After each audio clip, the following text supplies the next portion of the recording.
전기에서 소쿠리를 찾아 옆에 끼고 호미와 칼을 한 자루 챙겨 도다리 쑥국이 눈앞에 아른거리는 것만 생각하면서 뒷동산 양지뜸으로 허겁지겁 올라가는데 기운 딸린 숨이 가슴팍을 치는 것을 이기지 못하고 그냥 비탈에 엎어지고 만다. 햇살이 등을 따시게 녹여준다. 바람도 잠을 자는지 미동도 없다. 넘어지면서 머리 위로 뻗쳐진 양팔 때문에 짧은 저고리 섭에 노출된 겨드랑이가 공기와 맞닿는 것을 느끼고는 흠칫 일어서서 또 기어 올라간다. 뽀얀 국물이 흥건한 그릇 속에 봄쑥이 넉넉하게 젖어있는 삼천포 도다리 쑥국이 목구멍 속으로 침을 삼키게 만들고 있다. 누렇게 마른 나뭇잎들이 바람에 밀려 한쪽 구석에 수북이 쌓여있는 곳을 발로 이리저리 헤쳐보자 놀랍게도 한 무더기의 초록빛 풀이 숨어있다. 쑥은 아니지만 초록빛만 보아도 반갑다. 쪼그리 앉아서 손으로 고운 풀을 이리저리 쓰다듬어주며 풀내음을 맡아보려 하지만 나는 것이라곤 흙냄새뿐이다. 그런데 그 흙냄새가 이리도 좋은지 소양은 한참을 코를 박고 냄새를 맡았다. 그리고 또 주위를 손으로 헤쳐보니 정말로 쑥이 겨우 손마디 하나쯤 크기로 풀들 사이에 있다. 칼을 땅에 꽂아 떠올려서 귀한 쑥뿌리를 들고 흔들어 보니 냄새가 진동을 한다. 눈을 감고 코끝에 쑥을 대고 숨을 크게 들이마신 소양은 마음이 급하다. 빨리 쑥국을 먹고 싶은 마음뿐이다. 대소쿠리에 소복하게 쑥이 쌓였다. 고무신 속이 흙이 가득한 것도 모른 채 연신 칼을 땅에 찌르거나 호미로 흙을 파헤치고 나니 이마에 땀이 흐른 소양이 털썩 풀밭 위에 앉아 눈 아래 잔뜩 햇빛을 받고 있는 동네를 내려다보는데 멀리서 허우적대는 안압과 그 뒤를 따라 성큼걸음을 내딛는 남정네가 보인다. 본명 장씨 아저씨다. 그 앞에서 다름질치다시피 하는 여자는 누군지 모르겠지만 단꼬바지를 입은 것만 보아도 장씨 아저씨는 분명한데 이상하다. 분명히 아침에 작은 아지매와 함께 제수준비로 함창장에 같이 갔는데 하다가 모퉁이를 돌아 눈에서 벗어난 두 사람을 대수롭게 여기고 이만하면 쑥국 끓이기에 충분하다고 여긴 소양이 고무신을 벗어 털고 내려온다. 객기를 부린 탓에 태섭은 아침에 기방을 나서는 것이 여간 불편하지 않다. 해만 지면 세상이 다 내 눈 밑에 있는 것 같고 논마지기 날아가는 술판도 가소롭게만 여겨질 뿐 아니라 마음대로 골라 품는 계집도 내활게 펴고 가슴을 내주는데 그놈의 아침 해만 뜨면 왜 이리 목이 움츠려들고 입안에 남아두는 소금기가 거추장스러운지 매번 기방을 나설 때마다 하늘의 눈치를 잔뜩 보는 태습인데 오늘 아침에도 역시 그렇게 관동장을 벗어났다. 속이 텅 빈 것 같은 헛헛한 몸을 간신히 추스르며 사내놈들은 밤만 되면 요동치는 그놈의 육기를 이기지 못하고 남은 씨나락도 팔아 색시를 산다더니 자신도 하나도 다를 게 없다. 이른 아침은 아니지만 그래도 누군가가 깨재재한 자신의 모습을 보기라도 할 것이 걱정되어 눈을 아래로 내려깔고 걸음을 태봉집으로 재촉한다. 역시 짧은 길을 택한 태섭이 키만 하늘을 찌를 듯 자란 두어 그루 소나무가 있는 묘둥지 부근에 이르자 코앞에 태촌댁이 정신없이 허우대며 걸어온다. 창호 어마이다. 겨우 사람 하나가 지나다닐 정도의 길이라 피할 수도 없는 형편이다. 밤새 기방에서 주머니 털리고 기운 털린 태섭이 얼굴이 휑하고 눈은 뻐꾸만이 초라하지만 그것은 태섭이 느낄 뿐 창호 어마이는 지금 눈에 보이는 것이 없다. 장서방이 전한 그 벼락같은 서방 소식에 혼이 빠진 채 아픈 줄도 모르고 아직 광목으로 칭칭 감아있는 팔을 흔들어대며 함창 서의원으로 가고 있다. 태섭이 발을 멈추고 몸을 돌려 피하듯 길을 내주는 신용과 함께 그저 인사말을 하지만 창호 어마이는 눈길도 주지 않고 숨을 헐떡거리며 그냥 지나친다. 의아했지만 태섭은 자신도 한시바삐 집에 가서 등을 방에 눕히고 싶은 마음이다. 또 두어 발자국 걷는데 이번에는 장서방이 모퉁이에서 나타난다.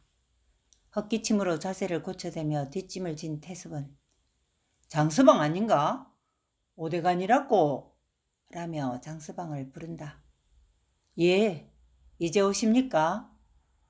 아침에 광수 어머니하고 제수 준비하려고 장에 가다가 저기 앞에 있는 묘둥지에서 우리 동네 사람이 쓰러져 있는 것을 보고 의원에 옮기고 나서 지금 그대에게 연락을 해주고 또 지금 장에 가는 중입니다. 으이? 그게 누구? 그 샘 옆에 사는 창원의 집이라고 하던데요. 아, 극해서 그 아줌매가 요를 지나갔구만. 근데 얼마나 아픈데? 태섭이 자신의 몰골도 잊고 궁금해서 장서방의 얼굴에 바짝 다가선다. 심하게 다쳤는지 인사불성입니다. 저는 잘 모르겠습니다만 업고 병원에 갈 때까지 의식이 없었는데 지금 어떨지 모르겠습니다.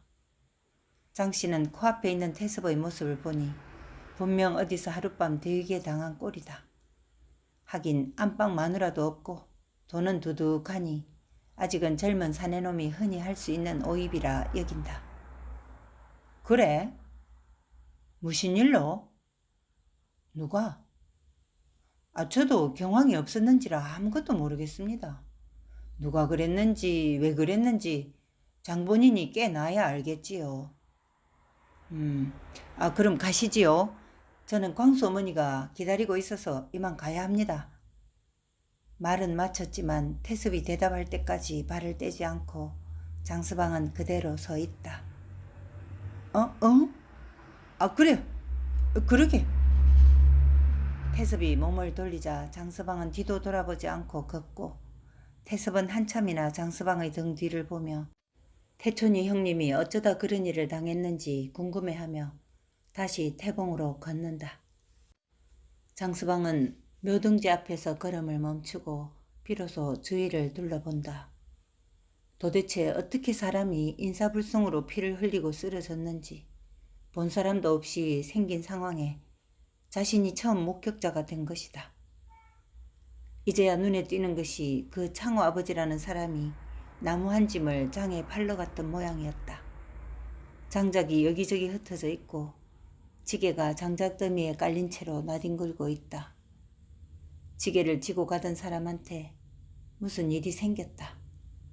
분명 사람이 해코지를 한 것이다. 머리에 흘린 피하며 그냥 넘어져서 생긴 일이라면 길을 벗어나 묘둥지 뒤에 쓰러져 있을 리 만무하다.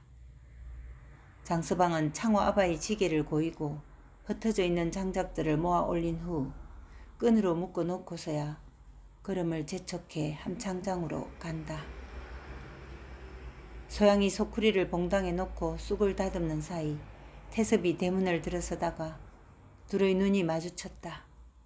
소양이 벌떡 일어나 소쿠리를 들고 전기로 들어가려다 문득 발을 멈추고 태섭이 돌계단을 오르기를 기다리다가 입을 연다.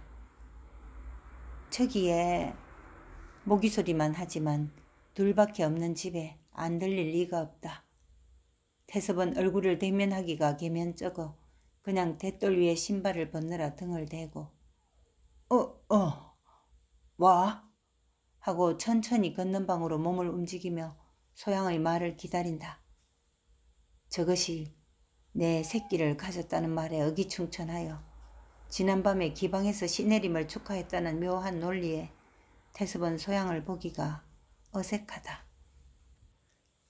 장에 좀 갈라고 합니다. 근데 얘... 태섭은 덜컥 아이쿠나 하고 속으로 신음을 한다. 소양의 다음 말은 돈을 좀 달라는 것임을 금방 짐작할 수 있었기 때문이다.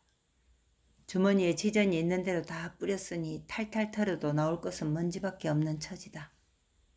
하필이면 오늘 같은 날, 그리고 하필이면 바로 이 시간에 장애를 간다니 태섭으로서는 난감하다. 어쩌지? 내가 가진 게 지금 없는데 광수 엄마나 태광이한테 한 말해봐라. 내가 준다고 하고는 그냥 걷는 방으로 들어가 버린다. 소양이 이 집에 온 뒤로 단 한 번도 돈을 달라고 한 적이 없었다. 그 나머지 돈도 보살님이 구워가지 않았더라면 지금쯤 떳떳하게 자신이 장에 가서 먹고 싶은 도다리를 살 수 있었을 텐데. 하필이면 쓰일 곳이 생기기 직전에 없어진 돈이다. 영감님이 서운하게 생각 들지는 않지만 자신이 돈을 입에 올렸다는 생각이 소양의 마음을 무겁게 만들고 있다. 한숨을 푹 하고 내쉰 뒤 다듬던 쑥도 그냥 전기에 휙 내던져 두고 소양은 자기 방으로 들어가 버렸다. 해가 머리 꼭대기쯤 올 때 장서방이 지게 위에 한 짐을 올리고 그 뒤를 따르는 광수애미와 함께 대문을 들어섰다. 모처럼 광낸다고 꺼내 입은 공단 두루마기가 아침에 창호 아바이 사건으로 인해 온통 수세미가 됐다. 그러나 저러나 마을에 있을 제일 큰 제사를 자신이 들어서 처음으로 행하는 마당이다. 광수애미는 그러면 그렇지. 내 팔자에 무슨 공단이나 비단이냐. 그저 앉아 일하기 편하고 춥지 않고 똥식간 갈 때 올리고 내리기 쉬운 게 제일이지. 하고 빨리 옷을 갈아입을 양 별채로 가면서 소양을 부른다. 소양아! 이미 발걸음은 대문을 벗어나면서 부르지만 대답이 없자 야가 많이 아픈가? 하고 빨리 옷을 갈아입고 올 참이다. 장서방은 지게를 전기문 앞에 내려 고인 후 줄을 풀어서 짐을 하나씩 전기에 들인 다음 바로 발걸음을 재촉하여 마을을 벗어나 묘둥지로 간다. 광수애미가 돌아왔을 때 이미 장서방은 없었다. 아, 이 양반은 금세 어디 가고 없노? 소양아, 방에 있나? 소양은 벌떡 몸을 일으켜 문을 열고 나온다. 작은 아지매한테 돈을 꿀 참이다. 도저히 눈앞에 어른거리는 도다리 쑥국을 안 먹고는 못 베길 것 같아서다. 어떻노? 뭐 좀 묻나? 한 이틀째 소양이 거의 곡기라곤 입에 대지 않는 걸 아는 광수애미가 묻자 소양은 대답 대신 엉뚱하게 다른 말을 한다. 아지매요. 지한테 돈 좀 채해주이소. 응? 돈? 어디 쓸라꼬? 장에 갈라꼬 예. 도다리 살랍니다. 산골에 사는 광수애미가 도다리가 뭔지 알 리가 없다. 도다리? 그게 뭔데? 고기에 뭐 안 있습니까? 그 넓적한 생선예. 그제야 생선이라는 것을 안 광수애미는 내는 처음 듣는데 넓적하다고? 그러면 넓지 아이가? 근데 그게 묻고 싶나? 아이고 카모 아까 장에 가기 전에 와 말 안 했노? 그때는 몰랐어 얘. 광수애미는 소양의 얼굴을 쳐다보며 그래 별스런 입맛에 시도 때도 없이 먹고 싶은 것이 떠오를 때가 아닌가 하고 웃으며 아직 반나절밖에 안 됐으이. 장에 가도 되지만 야 니가 어째 가겠노? 미안치만 장서방을 시키던가 하지 뭐. 근데 어딜 가고 없노? 장씨가 하며 두리번거린다. 언지에 지가 갈랍니다. 그런 고집스런 소양을 본 적이 없는 광수애미는 아도 빌라다. 그러면 좀 있으면 강수하고 재수가 학교서 올 기다. 가들 데리고 가라. 니 혼자 어째 가노? 번쩍 아침에 본 창호 아바의 형상이 떠오른다. 주머니를 뒤적거려 지전을 뽑는 듯 소양에게 내민다. 아나, 니 꼰다고 했제? 생기면 주레이? 태섭은 해가 허한 낮에 방 안에 누웠지만 잠이 오지 않아 뒤척이다가 광수애미와 소양이 주고받는 말을 다 듣고 있었다. 한참 후에 소양은 광수와 재수를 대동하고 도다리를 사러 함창장으로 신나는 걸음을 걷고 있지만 다리는 힘이 없어서 휘청거린다. 장서방은 창호 아바이가 팔러 지고 가던 장작더미를 지고 와서 창호네 집에 내려놓고 왔다. 오후에 무당이 종가에 찾아오고 태식이 노인도 갓을 쓰고 흰 두루마기를 입고 왔다. 태섭은 피곤한 탓에 낮잠이라도 자고 싶지만 태봉제를 의논하러 온 사람들 때문에 할 수 없이 방에 사람들을 들였다. 털보무당도 떡하니 한 자리 차지하고 앉아있다. 사실 논의할 일이라곤 음식을 준비하거나 축가는 누가 하고 제과는 누굴 시키느냐 하는 정도지 그 절차에 대해서는 논의할 것이 없다. 하지만 이 자리에 무당이 있는 까닭은 태식이 노인으로는 처음 보는 무당이고 또 무당으로서도 안방 큰아지매가 없는 마당에 자기가 받아야 할 복채를 한껏 늘려받고자 서로 얼굴을 대하는 중이다. 태식이 노인이 태광에게 주문을 한다. 니는 오늘 저녁에 태봉의 금줄을 치고 지키도록 해라. 3일 전부터 하는 일이니 오늘부터 해야지. 하고 니 혼자 할 수는 없으이 동네 젊은이들 매치 모아서 같이 해라. 축관이나 재간으로 선택된 사람들은 오늘 밤부터 종가 사당에서 묵을 기다. 이 집 머슴 시키가 불 좀 넣도록 하고 또 뭐 있노. 재수는 자네 댁이 정보가 없다 해도 알아서 다 할 끼고 보살님은 태봉제에 처음 오시니까 잘 모르시겠지. 우리가 죄를 다 모신 후에 보살님이 축원을 시작하면 되네. 헛기침으로 마무리를 짓는 태식이 노인을 무당은 넌지시 본다. 촌노인의 전형적인 모습이다. 썩어빠진 양반 갓을 쓰고 시커멓게 담배 대진에 그을린 이빨이 그것도 겨우 몇 개밖에 남지 않았는데 자신을 무당이라고 하대하는 것 같다. 무당은 그저 돈 생각밖에 없다. 감옥에서 풀려난 뒤 삼천포에서 나도는 소문을 피해 이리로 왔으니 수중에 아무것도 없는 형편에 그저 종가의 아지매가 약속한 태봉제에서 쌀 2가마니 값이라도 받을 수만 있다면 다소 허리라도 펼 수 있을 사정이다. 지금 말씀하시는 아재가 재관이신가? 무당도 당돌하게 노인을 보고 아재라 부른다. 태식이 노인은 그래도 동네에서는 제일 존경받는 노인이라 여기는데 자기를 쉽게 아재라 부르는 무당이 내심 못마땅하지만 면전에서 뭐라 말할 수도 없는 상황이라 헛기침을 하고 다리를 바꾸어 꼬며 대답을 하지 않는다. 그것이 무언의 심기의 표현이다. 태섭은 연신 하품을 해대며 이 무리들이 빨리 나가주기만을 기다리는데 양반이 한번 자리를 틀고 앉으면 궁둥이에 곰팡이가 스르도 일어날 줄 모르고 상놈은 앉으면 일어나기 쉽게 아예 궁둥이를 한쪽 다리 위에 올리고 쪼그려 앉는다고 하지 않던가. 하지만 지금 이 자리는 검령김씨 종친들이 앉아있는 자리라 낮잠이라도 길게 자고 싶은 태섭의 욕망과는 거리가 멀게 더디게 진행되고 있다. 무당이 묻는 질문에는 대답도 않고 머리에 올라앉아 있는 간만 매만지는 태식이 노인을 보고 있던 태섭은 무당에게 대신 답을 한다. 이분은 우리 종친에서 제일 연장자시고 또 이번 태봉제를 모실 축관이기도 합니다. 태식이 노인은 2번 더 헛기침을 하며 무당의 눈치를 곁눈질한다. 무당은 속으로 생각한다. 축관이든 지랄관이든 나는 그것이 중하지 않다. 무슨 축을 찌끄리든 내가 누구 다음에 활개춤을 추든 그것도 중하지 않니라. 그저 빈 주머니가 고파 그 속에 돈이 얼마나 들어올지가 중하다.